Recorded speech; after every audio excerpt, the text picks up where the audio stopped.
Jam यानी joint admission mission test, जो कि आईआईटी द्वारा कंडक्ट कराया जाता है मास्टर्स के लिए। ठीक, तो आप यहाँ से मास्टर्स कर सकते हैं पर्टिकुलर सब्जेक्ट्स में। अभी करेंटली आईआईटी 7 सब्जेक्ट्स में मास्टर करा रहा है, जो कि है mathematics, physics, chemistry, economics, mathematical statistics और जियोलॉजी। तो क्योंकि मैं मैथ का विद्यार्थी हूं, तो आपको मैथ के बारे में जानकारी दूंगा। एग्जाम मोड इसका क्या रहता है? सीबीटी रहता है। कैसा रहता है? सीबीटी यानी computer based test, online exam इसका यहाँ पर होता है। ठीक है, तो पहली चीज, ऑनलाइन एग्जाम है, कंप्यूटर बेस्ड टेस्ट है। टोटल मार्क्स 100 मार्क्स का ये पेपर होता है। 60 क्वेश्चन यहाँ पर पूछे जाते हैं। 60 क्वेश्चन यानी 3 section, section A B C, 3 section में डिवाइड है। सेक्शन ए में 30 क्वेश्चन, सेक्शन बी और सी दोनों मिलाकर 30 क्वेश्चन। तो 30 + 30 60 क्वेश्चन। नेगेटिव मार्किंग भी है। सेक्शन ए में नेगेटिव मार्किंग है, सेक्शन बी और सी में नेगेटिव मार्किंग नहीं है। सेक्शन ए एमसीक्यू पार्ट में, यानी multiple choice question. Section B में मल्टीपल सेलेक्ट क्वेश्चन पूछे जाते हैं। और एनएटी यानी सेक्शन सी में एनएटी टाइप क्वेश्चन पूछे जाते हैं, न्यूमेरिकल एप्टीट्यूड टाइप, जहां पे आपको कीबोर्ड का यूज करके, माउस से यूज करके उसको टाइप करना पड़ता है आंसर्स। तो उसमें नेगेटिव मार्किंग कितनी है? तो एमसीक्यू जो क्वेश्चन नंबर 1 से लेकर 10 तक है, वो 1 मार्क्स का है, जिसमें 1/3 नेगेटिव मार्किंग है। 0.33 की नेगेटिव मार्किंग है यहाँ पर। क्वेश्चन नंबर 10, सॉरी 11 होगा ना, 11 से लेकर 30 तक 20 क्वेश्चन जो है वो 2 मार्क्स के होते हैं, और उसमें नेगेटिव मार्किंग कितनी है? 2/3, यानी कि 0.6 है। फिर सेक्शन बी में कोई नेगेटिव मार्किंग नहीं है, ये 2 मार्क्स के क्वेश्चन यहाँ पर पूछे जाते हैं। मल्टीपल सेलेक्ट क्वेश्चंस, इसमें नेगेटिव मार्किंग नहीं है, पर आपको करेक्ट 2 मार्क्स तभी मिलेंगे जब आप सारे ऑप्शंस में से सही आंसर सेलेक्ट करें। मान लीजिए किसी क्वेश्चन के 3 आंसर सही हैं और आपने दो ही सेलेक्ट किए, तब आपको पार्शियल मार्किंग यहाँ पर नहीं मिलेगी। ठीक, जैसे जेई एडवांस में पार्शियल मार्किंग मिल जाती है, यहाँ पर नहीं मिलेगी। सेक्शन सी में नो नेगेटिव मार्किंग है। तो पहले 10 क्वेश्चन 1 मार्क्स के और उसके बाद 10 क्वेश्चन 2 मार्क्स। सेक्शन सी में टोटल 20 क्वेश्चन पूछे जाते हैं। तो 30 क्वेश्चन ये हो गए। उसके बाद 31 से लेकर 40 तक ये सेक्शन बी का पोर्शन हो गया। फिर 41 से लेकर 60 तक सेक्शन सी का सेक्शन है। तो 41 से लेकर 50 तक 1 मार्क्स का एनएटी, और उसके बाद 51 से 60 तक 2 मार्क्स का एनएटी, यानी 2 मार्क्स का जो क्वेश्चन होगा वो यहाँ पर पूछा जाता है। ठीक, कंडक्ट कौन कराता है? टॉप 7 आईआईटीज जो है वो इस एग्जाम को कंडक्ट कराती है, प्लस आईआईएससी बैंगलोर भी इसको कंडक्ट कराता है। ठीक है, ये अब हर आईआईटी को मौका मिलता है इस एग्जाम को कंडक्ट कराने का। ठीक, तो ये रेगुलर 6 से 7 साल इंटरवल के बाद आईआईटी इस एग्जाम को रिपीट करती है। ठीक है, जैसे मान लीजिए 2025 में ऐसे नोटिफिकेशन आई है कि 2025 का जो एग्जाम है वो आईआईटी दिल्ली कंडक्ट कराएगी। कौन कराएगी? आईआईटी दिल्ली इस एग्जाम को कंडक्ट कराएगी। तो अब आईआईटी दिल्ली अगर 2025 में कंडक्ट करा रही है, तो उसने 6-7 साल पहले कराया हो, क्योंकि हर आईआईटी को मौका मिलता है, कोई आईआईटी रिपीट नहीं करती है, क्योंकि टॉप 7 आईआईटीज है, हर साल कोई ना कोई आईआईटी कंडक्ट इसको कराती है।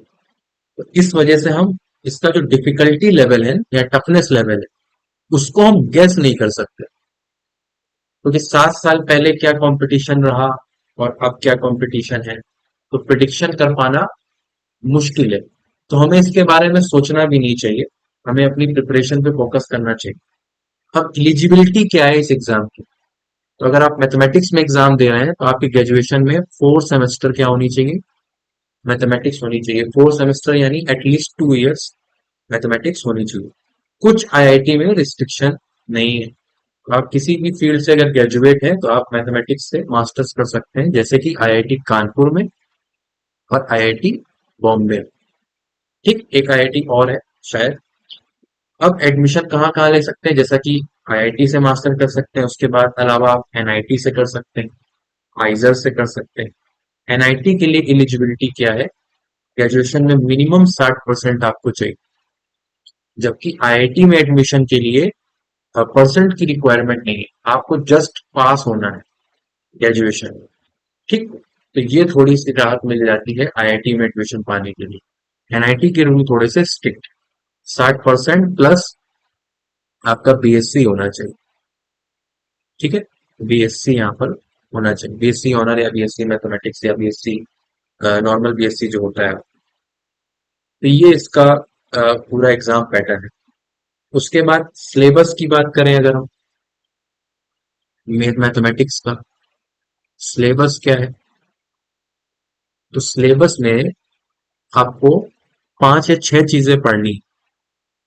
एक, आरए, रियल एनालिसिस, फिर LA, linear algebra, ODE, ordinary differential equation, IC, integral calculus, उसके बाद जीटी यानी कि ग्रुप थ्योरी। ठीक, तो ये 5 चीजें ही हैं। क्योंकि आरए बहुत बड़ा पोर्शन है, तो इसमें function of one variable, function of one variable plus 2 variables, ये आपको पढ़ना पड़ेगा। ठीक, ये छोटा टॉपिक है फंक्शन ऑफ 2 वेरिएबल्स, इसमें मैक्सिमम मिनिमम सेकेंड वेरिएबल या 2 मोर वेरिएबल से रिलेटेड क्वेश्चन यहाँ पर पूछे जाते हैं। तो ये आपका सिलेबस मैथमेटिक्स सब्जेक्ट्स। ठीक, अब हमें तैयारी कैसे शुरू करनी है, कितनी प्रिपरेशन करनी है? तो हमें डिफिकल्टी लेवल हम प्रिडिक्ट नहीं कर सकते हैं, पर इस साल का पेपर जो कि सबसे टफेस्ट पेपर रहा, तो हमें एटलीस्ट इतनी तैयारी जरूर करनी है ताकि हम आईआईटी जैम 2024 का जो पेपर रहा, जो कि किसी ने प्रिडिक्ट नहीं किया था कि जैम का लेवल ये भी हो सकता है, वेरी टफ पेपर। ठीक, तो एटलीस्ट यहां तक हमें तैयारी करनी है कि 2024 का पेपर हम सॉल्व कर पाए। क्योंकि अगर इसके बाद मान लीजिए 2025 में इससे भी टफ पेपर बना, तो फिर वो सबके लिए बन जाएगा, फिर मेरिट भी उसी हिसाब से बनेगी, है ना? तो हमें एटलीस्ट उतनी तैयारी करनी है जितने हम वेल नोन है। अभी तक हमको पता नहीं था ना कि जैम का पेपर ऐसा भी बन सकता है, तो अवेयरनेस फैल गई है। तो अब स्टूडेंट्स क्या करेंगे, कम से कम इतनी जरूर तैयारी करेंगे कि 2024 के लेवल तक हम मैच कर सकें। फिर अगर उससे भी टफ अगर हो गया पेपर, तो फिर वो सबके लिए हो जाएगा, है ना? और पेपर इजी बने टफ बने उसके बारे में हमें बिल्कुल नहीं सोचना है, इजी हो या टफ हो, बस प्रिपरेशन हमें इस लेवल की करनी है जहां तक हम वेल नोन है कि हाँ ये भी पेपर में आ चुका है और ये भी पेपर में आ सकता है।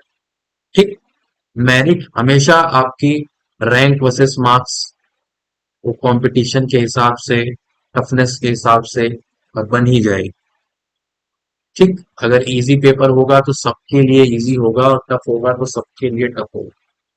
ठीक, एक्चुअल में पेपर टफ का ही फायदा है क्योंकि कम मार्क्स पे आईआईटी मिल जाती है, पर टफनेस हम पता कैसे करें? जब कोई चीज हमारी सिलेबस से बाहर लगने लग जाती है, या जितना लिमिट तक सारे एस्पिरेंट पढ़ते हैं, जब उससे ऊपर चीज पूछ ली जाती है, तब वो चीज बेनिफिट करती है कि हाँ भाई ये सब तो हमने पढ़ा ही है, उसके बावजूद भी क्वेश्चन बहुत लेंदी बन गए और सॉल्व नहीं हो रहे हैं, तब उस मेरिट का फायदा मिलता है ना? तो ये पूरी इंफॉर्मेशन थी आईआईटी जैम मैथमेटिक्स 2025 के लिए। ठीक है, तो मिलते हैं आपको नेक्स्ट वीडियो में, तब तक के लिए बाय।